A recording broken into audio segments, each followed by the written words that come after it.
একটা চমৎকার কথা বলেছেন। তিনি বলেছেন একটা বিড়ালকে, একটা বানরকে যদি একটা কলা দেখিয়ে আর $100 একটি নোট দেখিয়ে বলা হয় তুমি কোনটি নিবে, বানর কলাটি গ্রহণ করে নেয়, কারণ বানর জানে না এই $100 দিয়ে শত শত কলা কেনা সম্ভব। তেমনি তরুণ প্রজন্মকে যদি বলা হয় তুমি কি চাকরি করবা নাকি ব্যবসা করবা, তরুণ প্রজন্ম চাকরিটি গ্রহণ করে। তরুণ প্রজন্ম জানে না ব্যবসা দিয়ে শত শত ব্যক্তিকে চাকরি দেওয়া সম্ভব। আপনি কেন ভাববেন, আপনি একটা বই পড়েছেন কিনা, যে বইটায় বলা আছে যে A category student works for C category student, মানে এ ক্যাটাগরি স্টুডেন্ট যারা আছে তারা সি ক্যাটাগরি স্টুডেন্টের জন্য কাজ করে। তার মানে দেখেন বাংলাদেশে এ ক্যাটাগরি স্টুডেন্ট যারা ধরেন বুয়েট চুয়েট যারা পড়ে তারা, বি হচ্ছে মেডিকেলে যারা পড়ে তারা, সি হচ্ছে যারা বিশ্ববিদ্যালয়ে পড়ে। আমরা সবসময়, আমি যখন ঢাকা বিশ্ববিদ্যালয়ে পড়তাম তখন আমাদের সাথে বুয়েট এবং ঢাকা মেডিকেল ছিল, সবসময় আমাদের সাথে তাদের তাদের ক্যান্টিনে আমরা খেতে যেতাম, আমাদের ক্যান্টিনে খেতে আসতো। আমরা সবসময় তাদের সাথে তর্ক হইতো যে আমরা বলি আমরা তো চাকরি করবো, আমাদের অধীনে আমাদেরকে স্যার ডাকবো, ওয়েট করো, সময় আসো। কারণ কি, তারা যখন গভর্নমেন্ট জব করে তখন সি ক্যাটাগরি স্টুডেন্ট যারা বিশ্ববিদ্যালয়ে পড়েছে তাদেরকে স্যার ডাকে না। তাহলে আপনি যদি চিন্তা করেন যে এ ক্যাটাগরি স্টুডেন্ট হইতে পারলাম না, বি ক্যাটাগরি স্টুডেন্ট হইতে পারলেন না, কিন্তু বিসি ইঞ্জিনিয়াররা আপনাদের অধীনে চাকরি করবে যদি আপনি নিজের অবস্থায়, নিজের যোগ্যতায় আপনি দাঁড়াতে পারেন, নিজের অবস্থায় দাঁড়াইতে পারেন। কেন এটার জন্য আন্দোলন করতে হবে রে ভাই? আজকে যে ফেসবুক আপনারা ব্যবহার করেন, জুকারবার্গ হার্ভার্ডের স্টুডেন্ট ছিলেন কিন্তু বিশ্ববিদ্যালয় শেষ করেন নাই।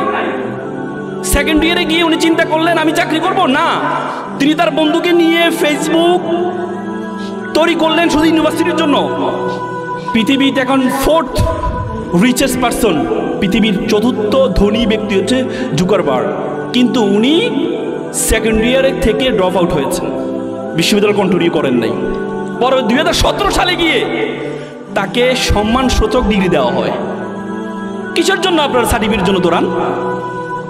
মাইক্রোসফটে কিছুদিন আগে একটা জরিপ আসছে, 50% তাদের যে কর্মচারী তাদের কোনো সার্টিফিকেট নেই, তারা সার্টিফিকেটের জন্য দৌড়ান কেন? বিএসসি সার্টিফিকেটের জন্য দৌড়ান কেন? কি দরকার আপনার? এটার জন্য দৌড়াবেন কেন আপনি? আপনি যদি এটার জন্য দৌড়ান তাহলে আপনি মনে করবেন আপনি এই যে এটার জন্য আপনি পিছনে পড়ে যাচ্ছেন। এই জন্য আপনারা এখানে যারা আছেন, আপনাদেরকে আমি যেটি বলতে চাই সেটি যে মার্ক জুকারবার্গ তিনি যদি সেকেন্ডে ড্রপ আউট হইতে পারেন, তিনি যদি মাইক্রোসফটের প্রতিষ্ঠাতা ছিলেন কে? বিল গেটসের আপনি উইকিপিডিয়াটা দেখবেন, সে হার্ভার্ড ইউনিভার্সিটি শেষ করতে পারেন নাই। সে যখন ইউনিভার্সিটিতে পড়ে তখন তাকে বড় বড় কম্পিউটারগুলো তাকে ব্যবহার করতে দেওয়া হয়। বড় বড় কম্পিউটারগুলো অফিসিয়াল কাজে তখন কম্পিউটার ব্যবহার করা হতো। বিল গেটস চিন্তা করলেন আমি বড় কম্পিউটার ব্যবহার করব না, আমি এমন একটি কম্পিউটার আবিষ্কার করব যেটা ঘরে বসে ব্যবহার করা যাবে। ইউনিভার্সিটিতে বের হয়ে গিয়ে প্রায় 20 ঘন্টা প্রোগ্রামিং করে মাইক্রোসফট এবং মিনি কম্পিউটার উনি আবিষ্কার করেছিলেন। পরবর্তীতে ওনার অধীনে যারা ছিলেন তারা তার অধীনে চাকরি করেছেন। বিল গেটস তার একটা বই আছে রোড অ্যাহেড, চমৎকার একটা বই লিখেছেন। তিনি তার মা ছোটবেলা তাকে একটি পরামর্শ দিয়েছিলেন, বইটির মধ্যে উনি লিখেছেন। তিনি বলেছেন তার মা তাকে বলেছিলেন you have to be exceptional, তোমাকে ব্যতিক্রম হইতে হবে। ড্রিম বিগার, তোমার স্বপ্ন হবে অনেক বড়। রিড বুক, তুমি প্রচুর বই পড়বা। বিল গেটস বলেছে আমাকে যে বি এক্সেপশনাল হইতে হবে, মা যে পরামর্শটি দিয়েছিলেন সেটি আমি গাদার করেছিলাম। এই জন্য আমি যখন হার্ভার্ডে পড়ি তখন আমার মাথায় আসছিল আমি যদি এভাবে নিয়মিত ক্লাস করতে থাকি তাহলে আমাকে বড় বড় কম্পিউটারগুলো অফিসে ব্যবহার করতে হবে, কিন্তু আমাকে এমন একটা কম্পিউটার আবিষ্কার করতে হবে যেটা ঘরে বসে ব্যবহার করা যাবে। মার্ক জুকারবার্গ যদি বিএসসি ইঞ্জিনিয়ারের সে যদি তার সার্টিফিকেট না নেয়, বিল গেটস যদি না নেয়, মার্ক জুকারবার্গের পরবর্তীতে হার্ভার্ড তাকে সম্মানসূচক ডিগ্রি প্রদান করে, তাহলে আপনার কেন ইঞ্জিনিয়ার সার্টিফিকেট লাগবে রে ভাই? কেন আপনাকে বিএসসি ইঞ্জিনিয়ার হইতে হবে? কারণ আপনাদের মধ্যে মাথার মধ্যে আছে হচ্ছে আমি ছোট, আমি ডিপ্লোমা পড়েছি, আমি ছোট। এই ছোট মানসিকতা আপনাকে দূর করতে হবে, ছোট মানসিকতা আপনাদের মাথা থেকে দূর করতে হবে। ছোট মানসিকতা যদি আপনার মাথা থেকে দূর করতে পারেন, আপনি সেরা হইতে পারবেন। এই জন্য এখানে যারা আছেন, আমি প্রত্যেককে বলবো, আপনার প্রত্যেকে উদ্যোক্তা হন, মার্ক জুকারবার্গের মতো উদ্যোক্তা হন। এমন একটি জিনিস তৈরি করেন, এমন একটি জিনিস তৈরি করেন, যারা বিসি ইঞ্জিনিয়ার বুয়েট চুয়েট থেকে পড়েছে তারা আপনার অধীনে চাকরি করবে, এমন একটা কাজ আপনি এখন থেকে উদ্যোগ গ্রহণ করেন। সেই উদ্যোগ যদি আপনি নিতে পারেন, এজন্য আপনাকে ব্যবসার কোনো বিকল্প নেই, এজন্য ব্যবসায়ী হওয়ার কোনো বিকল্প নেই। ওয়ারেন বাফেট চমৎকার একটা কথা বলেছেন, আপনারা যারা চাকরির পিছনে দৌড়ান, ওয়ারেন বাফেট বলছে তুমি তখনই সফল যখন তুমি বসে থাকবা ঘরে, তারপরে তোমার অ্যাকাউন্টে টাকা ঢুকবে, তাহলে তুমি সফল। আপনি চাকরি করেন 9 ঘন্টা 8 ঘন্টা, চাকরি করার পরে আপনি যখন চাকরি শেষ, আপনার বেতন শেষ, চাকরি শেষ, আপনার বেতন শেষ।